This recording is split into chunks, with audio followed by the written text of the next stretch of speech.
My name's Rebecca Healy. I'm Senior Analyst at TAB Group in London. TAB Group are a financial services research and advisory firm founded in 2003. The main goal within TAB Group is to help business leaders within the industry understand the issues and trends that are affecting them today. The reason why we're seeing a lot of interest in emerging markets at the moment is that the developed markets, where people aren't seeing the returns that they hope for, particularly since the crisis of 2008.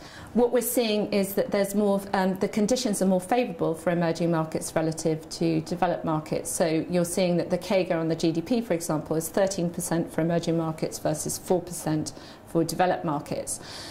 But that isn't the only reason. So you've got these all these conditions that are lining up. So you've got developed markets which are not doing as well, but you've also got the ability for people to invest in emerging markets. They're actually, one of the things that we've seen is the interest that was in the LSE International Order Book attracted a lot of people to Russian stocks. Now that almost opened the floodgates for local interest, and the market structure reforms that emerging market countries have undertaken is generating more interest because people are actually able to invest. And we've also seen a strong interest from hedge funds.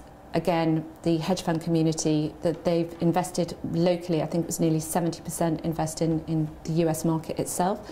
As the returns haven't been there, they're starting to look overseas.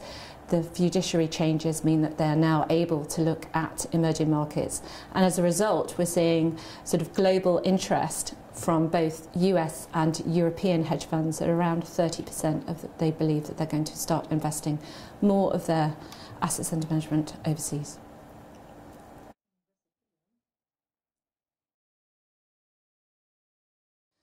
None of this would be possible without the actual technological reforms as well. And what we've started to see is some of the markets becoming hubs for other markets. We've also started to see technology providers and offering plug-and-play services, which means that people don't have a huge amount of IT infrastructure and upfront costs, and also delay in implementation.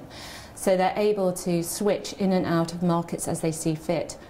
Where they see the alpha opportunities, then they can actually execute their trades. And it's the ability to be able to enter and exit the market easily and quickly and efficiently, which is generating yet more interest. And that is extended again in terms of the algorithmic development. What we started to see is the standard algorithms that were predominantly based on volatility levels, the VWAP, the implementation shortfalls that needed much more standard patterns. The new range of algorithms that are based more on liquidity seeking seem to work better in emerging market environments, and that has also garnered interest.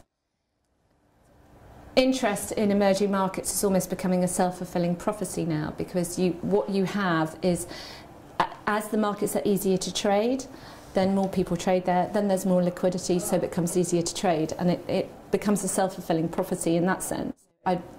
We expect further interest in these markets going forward.